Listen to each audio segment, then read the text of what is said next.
नमस्कार दोस्तों, स्वागत है एक बार फिर से आदिशंकर एकेडमी के ऑनलाइन प्लेटफॉर्म में। और आज जिस टॉपिक को हम पढ़ने जा रहे हैं उसका नाम है शब्द शक्ति।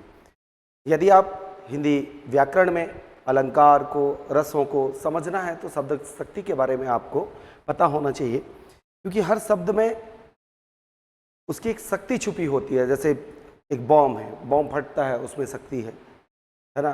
किसी के पास कोई जॉब है, नौकरी है, उसमें एक शक्ति है। शक्ति से तात्पर्य है कि शब्द में अपने आप में एक पावर होती है, एक शक्ति होती है जो हमारे मनोभाव को अच्छे रूप में हो या बुरे रूप में प्रेरित करती है, या मनोभाव में जो भी आपका प्रभाव छोड़ दे, वही शब्द की शक्ति कहलाती है। एक एक करके हम पढ़ेंगे शब्द शक्ति के बारे में, और किस तरीके से जब हम काव्य पढ़ते हैं और काव्य में छुपी हुई शक्ति होती है, शब्दों के माध्यम से, अर्थों के माध्यम से, उसके लक्षणों के माध्यम से, या प्रत्यक्ष रूप से हम जिस अर्थ को अनुभूत कर पाते हैं, उससे जो हमें प्रभाव पड़ता है, वही शब्द की शक्ति कहलाती है। ठीक है, तो इसके बारे में हम चर्चा करेंगे। आप किसी भी एग्जाम, पीएससी में तो ये टॉपिक जुड़ भी गया है ना, शब्द शक्ति, और उसके लिए मेंस के आधार पर अगर हम देखें तो बहुत महत्वपूर्ण है। सबसे पहले लिखा है अर्थ और परिभाषा।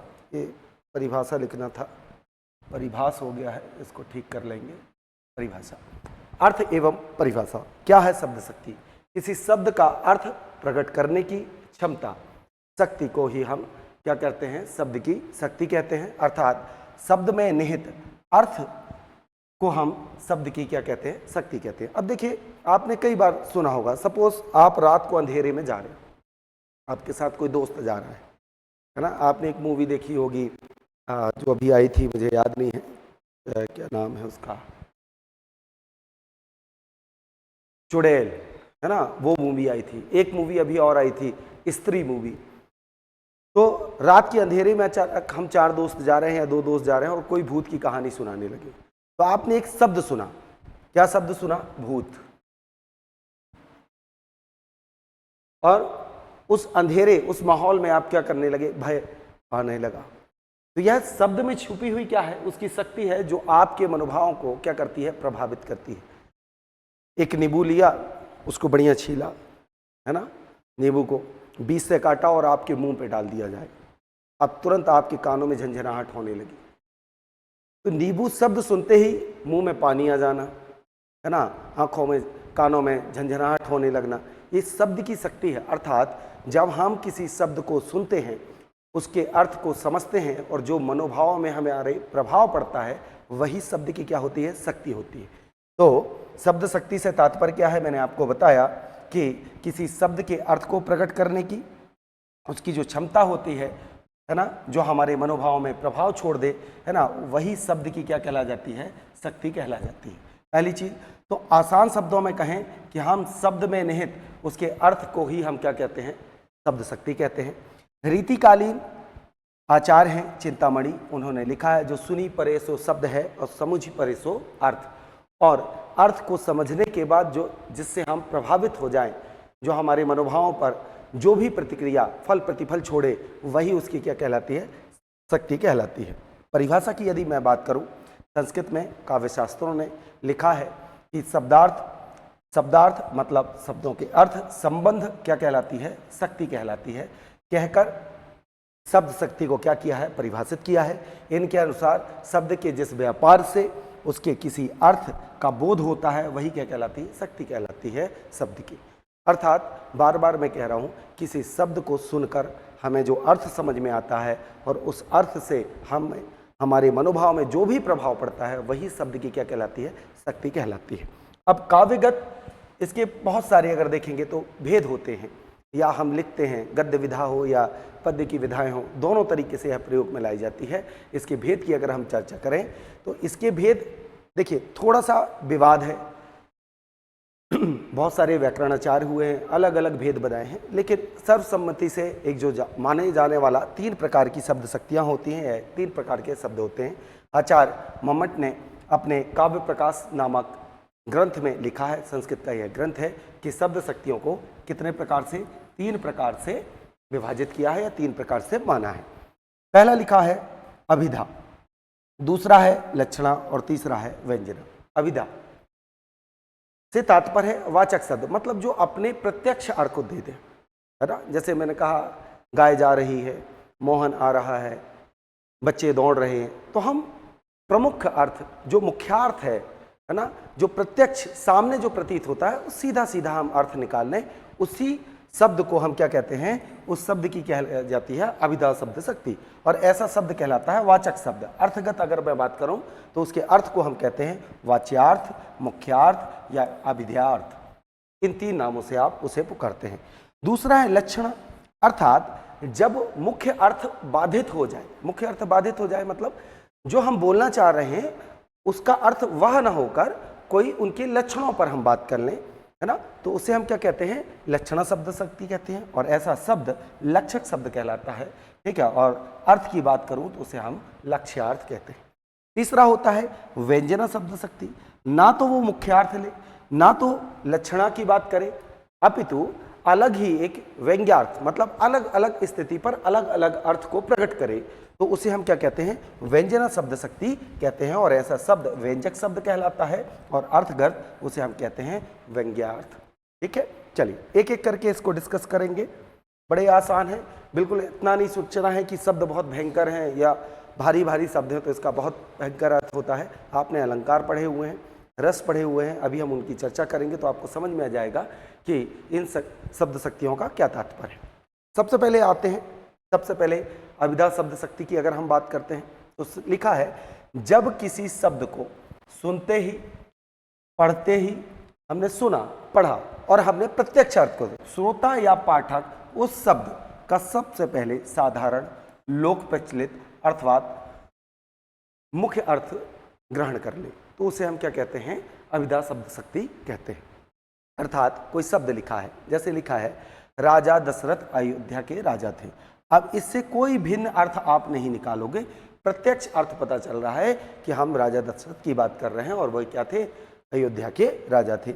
गाय घास चर रही है, गुलाब का फूल बहुत सुंदर है, आपका पुत्र मूर्ख है, मोहन पुस्तक पढ़ रहा है, तो हमने सीधा साफ सुथरा जो उसका प्रत्यक्ष अर्थ हमें बोध हो रहा है वही हमने ग्रहण कर लिया, तो ऐसी शब्द शक्ति अभिधा शब्द शक्ति कहलाती है। याद रखिएगा, हमने क्या देखा कि जब किसी शब्द को सुनते ही, पीएससी लोग के जितने भी विद्यार्थी हैं उनके लिए आवश्यक ये है क्योंकि उनको लिखना है, आप इसको अपनी भाषा में भी लिख सकते हैं कि अभिधा शब्द शक्ति क्या होती है, कि जो प्रत्यक्ष अर्थ दे दे, मुख्य अर्थ दे दे, तो वही शक्ति है ना। हमने कोई तीसरा अर्थ नहीं निकाला, हमने उसके लक्षणों की बात नहीं की, तो हमने सीधा साफ सुथरा अर्थ ग्रहण कर लिया, लोक प्रचलित साधारण या मुख्य अर्थ हमने निकाला, वही शब्द शक्ति क्या कहलाती है, अभिधा शब्द शक्ति कहलाती है, और ऐसा शब्द अभिधा शब्द कहलाता है। चलिए अब आते हैं वाचक शब्द के बाद में, अब लक्षणा शब्द शक्ति की हम बात कर रहे हैं कि लक्षणा शब्द शक्ति होती क्या है।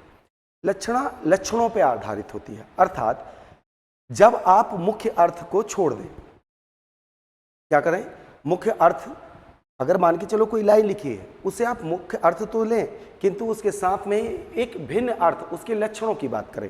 अगर मैं कहूं कि मोहन गधा है, अब मोहन गधा है कहने के बाद हमारा तात्पर्य यह नहीं है कि उसके 4 पैर हैं और एक पूंछ है ना। मैंने कहा रवि उल्लू है, अब उल्लू कहने का मतलब तो ये नहीं हो गया कि वो पेड़ पे उल्टा लटकता है, तो आपका सीधा साधारण सा अर्थ यह हुआ कि उसके लक्षणों की बात की कि वह कैसा है, मूर्ख है, वह कैसा है, मूर्ख। तो आपने क्या किया, प्रत्यक्ष अर्थ नहीं निकाला और आपने क्या कर दिया, उसके लक्षणों की बात की। किसकी, लक्षणों की। लोक प्रचलित है, कहावत है, मुहावरे हैं, लोकोक्ति हैं, इनमें हम हमेशा लक्षणा शब्द शक्ति की बात करते हैं या उसका प्रयोग हम करते हैं। उदाहरण के रूप में जैसे मैंने लिखा कि रमेश हमारे घर का राम है, क्या है, राम है। अब मैंने लिखा कि रमेश हमारे घर का क्या है, राम। अब राम जी किस चीज के सूचक है, मर्यादा पुरुषोत्तम है ना, एक अच्छे पुत्र। तो इस तरीके से हमने क्या किया, इनके लक्षणों पर बात की। किस पर बात की, हमने लक्षणों पर चर्चा की। तो कहने का मतलब ये नहीं है कि रमेश राम है, राम के लक्षणों की हम बात कर लें और उसको हमने क्या कर दिया, आरोपित कर दिया किस पर, रमेश पे। जैसे मैंने कहा कि मोहन गधा है या मीना उल्लू है, तो मूर्ख ना बोलकर हमने क्या कर दिया, उसको एक शब्द से क्या कर दिया, संबोधित कर दिया। और शब्द से संबोधित इसलिए किया क्योंकि लोक प्रचलित जो उसका अर्थ है वो मूर्ख है ना। तो हम मुहावरे लोकोक्ति में सर्वाधिक प्रयोग करते हैं किसकी, लक्षणा शब्द शक्ति की। चलिए आए परिभाषा पढ़ें, क्या लिखा है, जब किसी शब्द के साधारण लोक प्रचलित अथवा मुख्य अर्थ को छोड़ दिया जाए। क्या कर दिया हमने, मुख्य अर्थ को छोड़ दिया। अब किस पे बात होगी, उसके लक्षणों पर, उसके लक्षण के अनुसार अन्य अर्थ ग्रहण किया जाता है, वहां लक्षणा शब्द शक्ति होती है। या दूसरे शब्दों में कहें, मुख्य अर्थ बाधित होने पर जो मुख्य अर्थ है वह बाधित हो गया, उसका आपने अर्थ नहीं निकाला, ठीक है, पर शब्द किसी अन्य अर्थ का बोध कराने वाली शब्द शक्ति को हम क्या कहते हैं, ठीक है, लक्षणा शब्द शक्ति कहते हैं। अब 3 महत्वपूर्ण बिंदु हैं, आप इसको दें, पहला, दूसरा, तीसरा। पहली चीज, लक्षणा शब्द शक्ति वहां होगी जहां मुख्य अर्थ क्या हो जाएगा, बाधित हो जाएगा। तो लिखा है, शब्द के मुख्य अर्थ के ज्ञान में अवरोध हो, अर्थात जो प्रत्यक्ष अर्थ निकल रहा है उसमें अवरोध उत्पन्न हो जाए, वह अर्थ आप ना लेकर क्या करें, मुख्य अर्थ और लक्ष्यार्थ में उचित संबंध हो। अर्थात जिस तरीके से गधा और उल्लू प्रचलित किस लिए हैं, मूर्ख के लिए, है ना।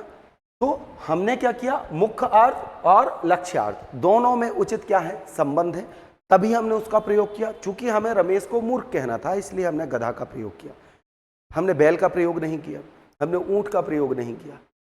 तो मुख्यार्थ और लक्ष्यार्थ दोनों में उचित क्या होना चाहिए, संबंध होना चाहिए। तीसरा महत्वपूर्ण बिंदु, लक्षणा द्वारा भिन्न अर्थ का ज्ञान हमें प्रकट हो।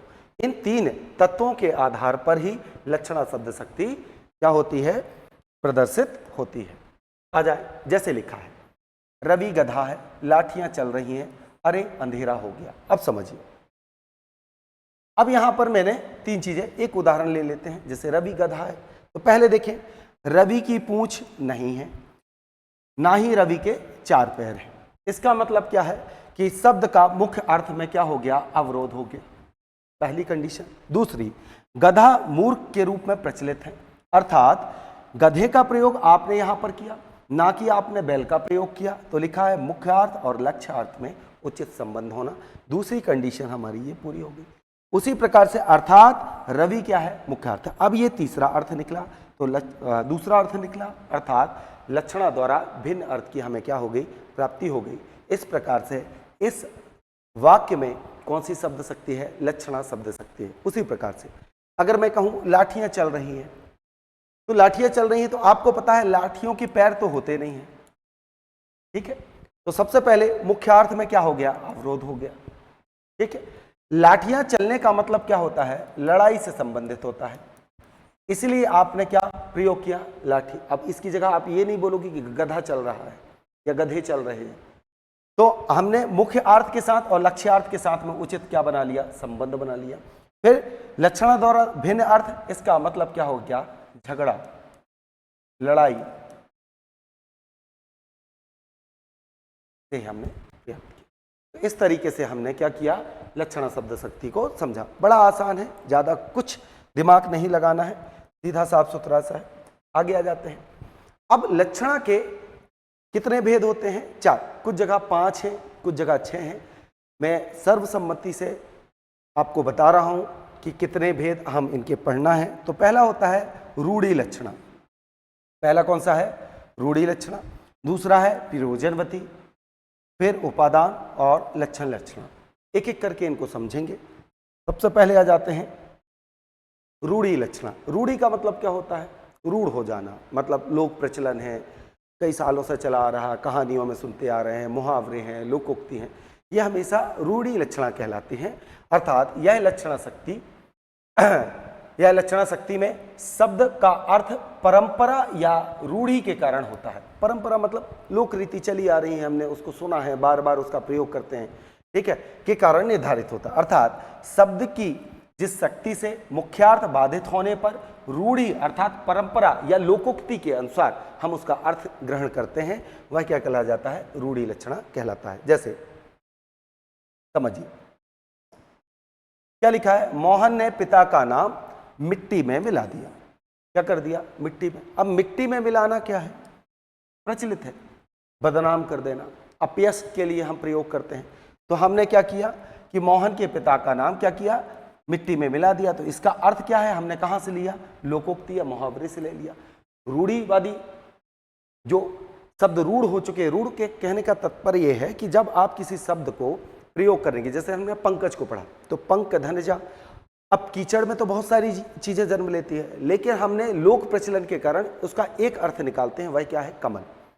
तो प्रचलन में जब हम बहुत पुराने समय से किसी एक शब्द को एक विशेष अर्थ में ग्रहण कर लेते हैं, उसे ही हम परंपरा या रूढ़ी से, ठीक है, संबंधित कहा जा सकता है। दूसरा है प्रयोजनवती। प्रयोजनवती से मतलब यह है कि किसी प्रयोजन विशेष से आप इसका अर्थ निकालते हैं, ठीक है।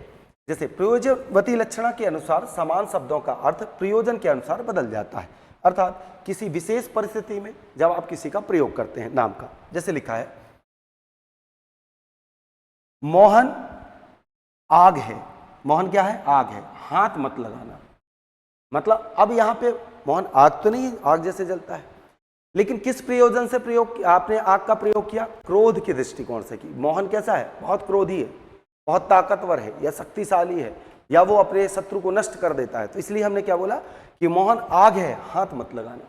उसी प्रकार से लिखा है देखो कोल्हू का बैल आ रहा है। अब आप गांव में हो, किसी में, आप शहर में हो, मोहल्ले में, आपका कोई दोस्त है, दिन रात मेहनत करता है, ठीक है, तो दिमाग से क्या है, कुंद है, मेहनत ज्यादा करता है, तो आपने उसको क्या बोल दिया, देखो कोल्हू का बैल आ रहा है। तो आपने किस प्रयोजन से, उसके अधिक परिश्रम करने के, है ना, अधिक परिश्रम करने के कारण आपने क्या बोल दिया, कोल्हू का बैल बोल दिया। तो देखिए यहां पे स्पष्टीकरण लिखा है, यहां आग का अर्थ आग नहीं है, बल्कि उसका अर्थ है क्रोध, ठीक है, या जुनून है। उसी प्रकार से कोल्हू का बैल से तात्पर्य है कि अधिक परिश्रम करना। ये हमारे पास में दो अर्थ निकलते हैं, और ये आपने किस प्रयोजन से प्रयोग किया, एक के क्रोध को व्यक्त करने के लिए और दूसरे के अधिक परिश्रम करने के लिए, इसलिए इसे हम क्या कहते हैं, प्रयोजनवती लक्षणा के नाम से हम इसे जानते हैं। अगला जाते हैं उपादान। उपादान का अर्थ यह है कि जब कोई अर्थ पूरी तरह से अपना अर्थ ना छोड़े और उसके अपितु वह दूसरा अर्थ भी दे दे। परिभाषा कैसी है कि जिसमें कोई शब्द अपने मुख्य अर्थ को, जैसे हम कहते हैं ना कि हमारे घर में कई बार सुना होगा कि अभी 2000 मांग लो, 5000 मांग लो, 10,000 मांग लो, तो पिताजी माताजी क्या बोलते हैं, बेटा अभी तो कमाते नहीं हो, जिस दिन कमाओगे उस दिन आटे दाल का भाव पता चलेगा। अब आटे दाल का भाव मतलब क्या है कि घर की जो गृहस्थियां हैं, जो सामग्री हैं, जो हम उपभोग में लाते हैं, तो अगर उसका भाव है तो आटा दाल भी शामिल है और उसके साथ साथ अन्य सामग्री भी। तो कहना चाहिए जहां आप समाहार द्वंद्व का प्रयोग करते हैं, याद रखिएगा किसका प्रयोग करते हो, समाहार द्वंद्व का आप प्रयोग करते हो, वहां पर आपको उपादान लक्षणा के बारे में आपको पता चलेगा। और पीएससी में इस बार के मेंस का यह क्वेश्चन है, लेकिन उसने पूछा कहां से था, समाज से, ठीक है। उपादान आप देख लीजिएगा प्रश्न उठा के, तो आपको समझ में आ जाएगा। तो आ जाते हैं, तो उपादान से तात्पर्य यह है कि जो मुख्य अर्थ है वह भी सम्मिलित होता है, साथ में हम लक्षणों को भी उठा लेते हैं। तो दोनों मुख्यार्थ भी और लक्षणार्थ साथ में जब आ जाए तो उपादान होता है। देखिए जिसमें कोई शब्द अपने मुख्य अर्थ को पूरी तरह से नहीं छोड़ता, बल्कि अपने अर्थ को बनाए रखते हुए वाक्य की संगति के लिए अन्य अर्थ को भी ग्रहण कर लेता है। जैसे आटे दाल का भाव, मतलब घर चलाना, तो उसमें आटा दाल भी आता है। कहता पगड़ी की लाज रखना मेरी, तो पगड़ी भी आ गई, मतलब पगड़ी हम सर पे लगाते हैं, उसी की लाज, साथ में आप यश की बात कर रहे हो, ऐसा, ठीक है।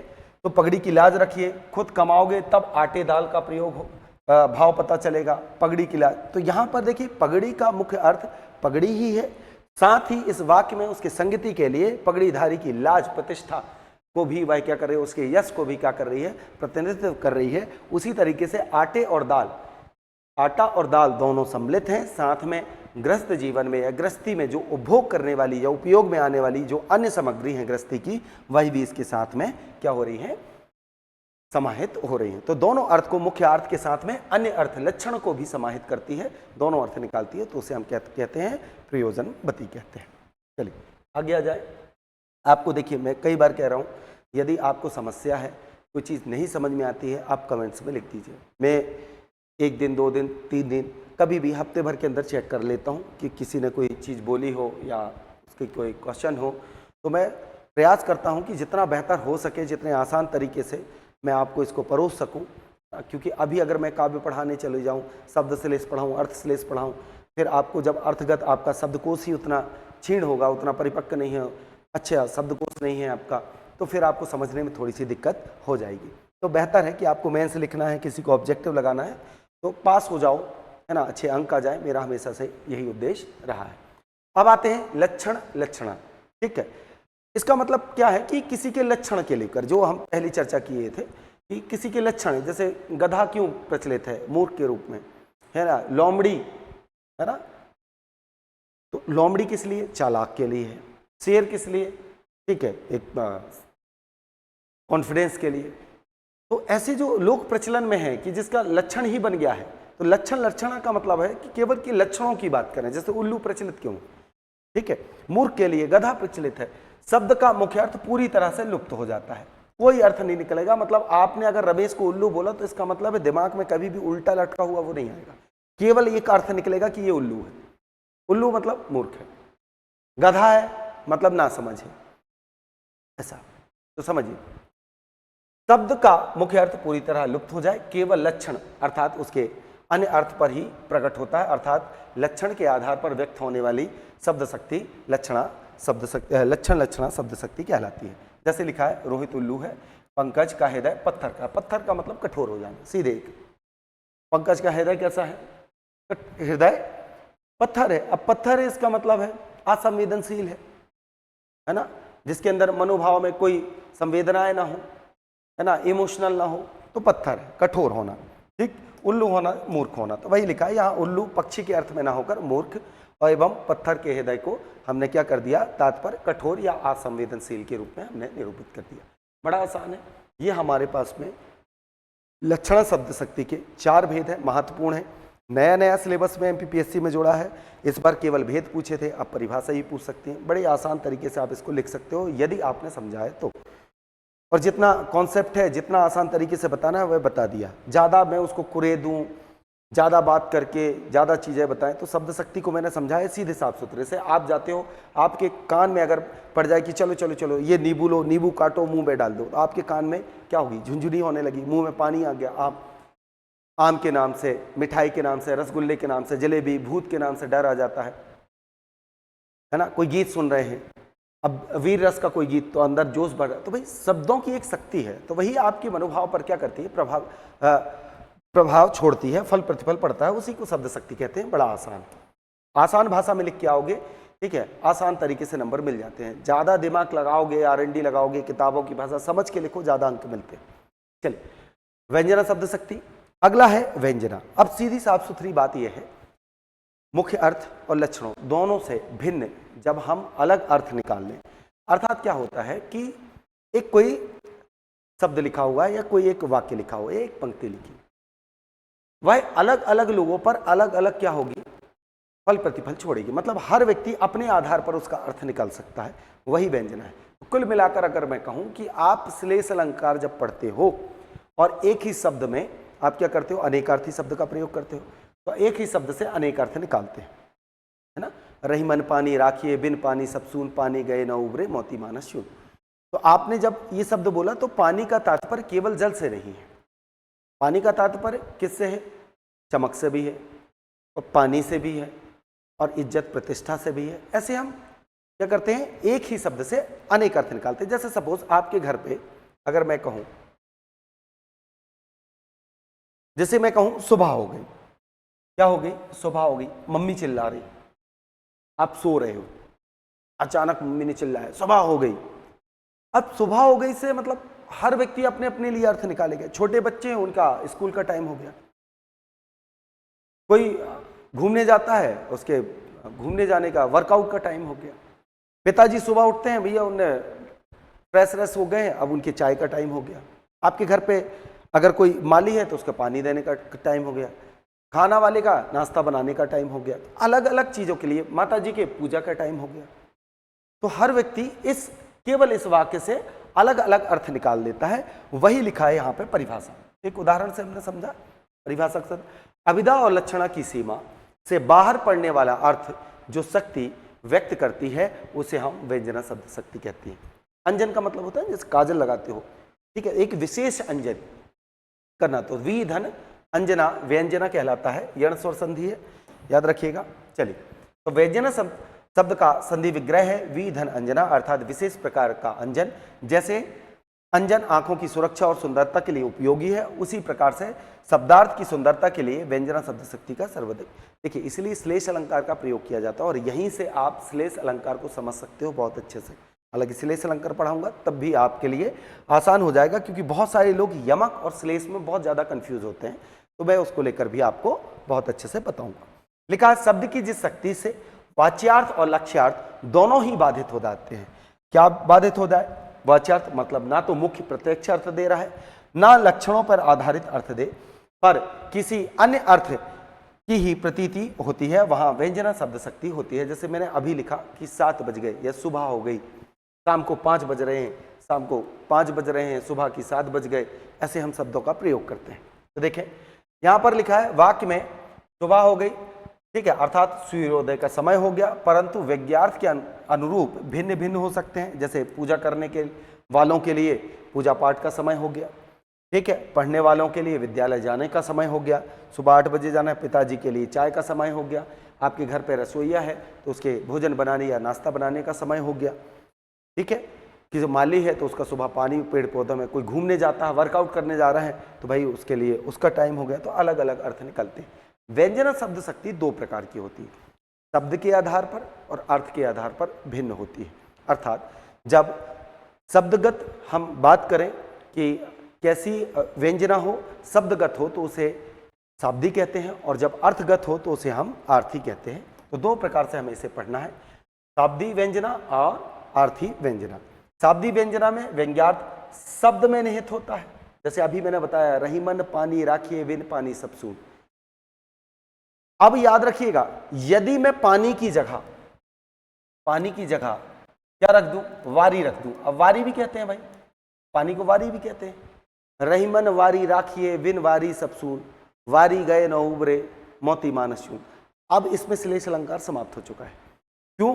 क्योंकि वारी का अर्थ जल से तो है, किंतु वारी का अर्थ चमक नहीं होता, इज्जत नहीं होती। तो जब आप शब्द श्लेष पढ़ोगे तो मैं आपको एक परिभाषा लिखाऊंगा कि जब उसके ही पर्यायवाची रखने पर श्लेष समाप्त हो जाता है, ठीक है, तो वहां पर क्या होता है?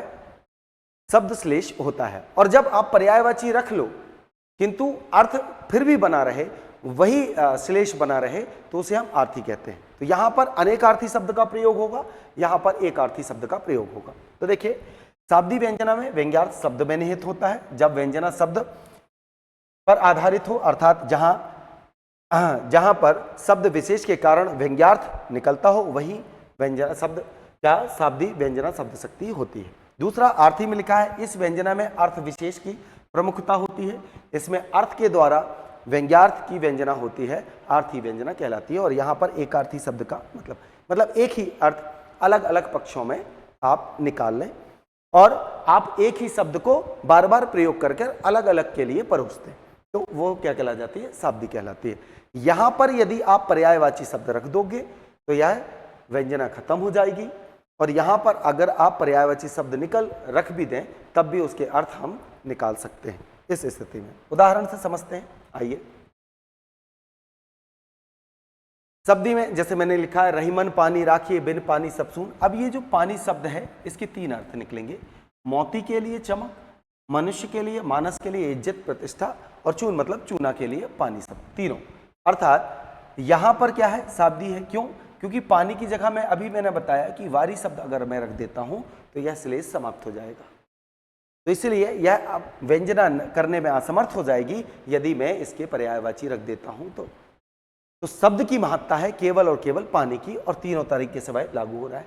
उसी प्रकार से आर्थी व्यंजना में क्या है? जैसे एक शब्द लिखा है मैथिली शरण गुप्त राष्ट्र कवि हमारे, लिखा है आंचल में है दूध और आंखों में है पानी। नारी सशक्तिकरण के लिए जाना जाता है। मैंने कई बार कहा है कि पूरे इतिहासकारों ने सीता मैया के बारे में लिखा, बहुत सारी स्त्रियों के बारे में लिखा है ना। आपने पढ़ा है सीता मैया के बारे में, राम जी की पत्नी थी, है ना, माता थी, लेकिन रामानुज की पत्नी के बारे में किसी ने नहीं लिखा। तो इतिहासकारों ने जिन नारियों को भुला दिया, अब आपने चैतन्य महाप्रभु पढ़ा है, विष्णु प्रिया के बारे में क्या पढ़ा? नहीं पढ़ा, है ना। गौतम बुद्ध को सब जानते हैं, यशोधरा के बारे में कोई नहीं जानता। उनके त्याग और बलिदान को ऐसे ही नहीं मैथिली शरण को राष्ट्र कवि कहा जाता है, तो उन्होंने लिखा, यशोधरा लिखा, विष्णु प्रिया लिखा, है ना, उर्वशी लिखा। तो उनकी एक लाइन है कि आंचल में है दूध और आंखों में है पानी। अब देखिए यहाँ पे किसी शब्द विशेष पर व्यंजना नहीं हो रही है, यहाँ पर अर्थ विशेष पर। कैसे? इस पंक्ति में नारी के दो गुणों के बारे में, एक है ममत्व, ममता, कि जिसने दूध पिलाया, अर्थात जो जननी है, जो जीवन देने वाली है, पहला तो पैदा करने वाली है, और आपको भी पता है कि 6 महीने तक बच्चा किसका? मां का ही दूध पिएगा, वही अमृत है, और वही उसी के आंखों में कैसा है? पानी है। अर्थात हम उसी को सताते हैं, उसी को प्रताड़ना देते हैं, नारी का सम्मान नहीं करते। ये दो चीजें, तो दोनों क्षमताओं के बारे में एक लाइन में उन्होंने लिखा है। तो नारी के दो गुणों अर्थात ममत्व और कष्ट सहने की क्षमता की व्यंजना यहाँ पर अर्थगत पता चलती है। जब तक अर्थ पता नहीं चलेगा तब नहीं होगा। तो यहाँ पर आधारित है कि एक लाइन पर उसके अर्थगत जब निकालते हैं तो उनके प्रति होने वाला शोषण, दुराचार, ठीक है, और उनके ममत्व अर्थात उनके जीवन का श्रेष्ठ कार्य, कहते हैं ना, पितृ ऋण से, हमारे सनातन ग्रंथों में लिखा है कि आप पितृ ऋण से मुक्ति पा सकते हैं जब आप संतान उत्पत्ति करते हैं, उसकी शिक्षा दीक्षा करवाते हैं। ऐसा मातृ ऋण से आप कभी भी क्या नहीं हो सकते? छुटकारा नहीं पा सकते। तो ये दो तरीके की व्यंजना है, आप इसको पढ़िएगा अच्छे तरीके से। यदि किसी भी प्रकार की समस्या हो, लगभग मैंने ग्रामेटिकल पोर्शन सारा करा दिया है। अब आपके पास में मुख्य बिंदु पर जाते हैं। रस, छंद, अलंकार, 3 महत्वपूर्ण बिंदु हैं। इनको समझाने के बाद वाक्य। यहाँ आपके पीएससी मेंस का 200 नंबर का पेपर कंप्लीट हो गया, एमपीएसआई का पेपर कंप्लीट हो गया। वनडे एग्जाम के लिए ग्रामेटिकल पोर्शन के लिए जितना हो सकता है मैंने सारी चीज़ें करा दी। तो केवल 3 से 4 टॉपिक बाकी हैं, वो मैं आपकी और करा देता हूँ। उसके बाद हम बात करेंगे असिस्टेंट प्रोफेसर, नेट जीआरएफ और इनके बारे में, फिर हिंदी भाषा का विकास और हिंदी साहित्य के विकास के ऊपर हम चर्चा करेंगे। एक एक राइटर को पढ़ेंगे और हिंदी की गद्य पद्य दोनों विधाएं हैं जिनके बारे में, और अन्य विधाएं जो हैं उनके बारे में, पद्य की अलग अलग शाखाएं हैं उनके बारे में हम चर्चा करेंगे। कि राइटर को पढ़ेंगे और उसके विकास के बारे में हम पढ़ेंगे। आप यूपीएससी हिंदी ऑप्शनल भी दे देंगे तो आपको यहाँ से पूरा कंटेंट मिल जाएगा। तो आशा करता हूँ आज का सेशन अच्छा लगा होगा। जय हिंद, जय भारत।